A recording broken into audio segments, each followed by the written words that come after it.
The Wisconsin Department of Transportation is trying to add more bus drivers to the workforce, particularly school bus drivers. They're doing that by continuing with a hold on portions of the license test, a practice which started last year and will last through 2024. NBC 15's Colt Molesky has more on the rules around the testing and whether it's making a difference. Michelle, school bus drivers are still in high demand after so many decide to stay in retirement or move on to other jobs after 2020. Wisconsin DOT is trying to make the position more appealing by continuing to remove the under the hood portion of the test, a measure some companies say is not getting new blood into the industry.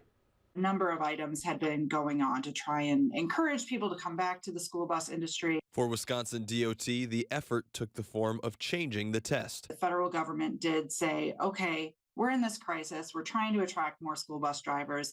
This is something simple that we can offer. It's absolutely voluntary. The state can choose whether or not to offer this exemption. Wisconsin DMV Administrator Christina Boardman says the exemption allows states like Wisconsin to modify the commercial driver's license test, doing away with the portion forcing drivers to identify engine parts. The effort to get more school bus drivers would have expired last November, but now is extended through November 27th of 2024. Obviously familiar with all the safety equipment inside the bus, but identifying these things in the engine compartment is really something that people were a little nervous about. It kind of tricked them up during the pre-trip inspection. In year 2 of the exemption, some companies say it is still not helping driver numbers. No, this is not helping. Regional Administrator for Cobusson Buses, Simon Gillum, says the measure assists with retention, but not bringing in new drivers. They may think it is, but it's not making a dent. As for what could help?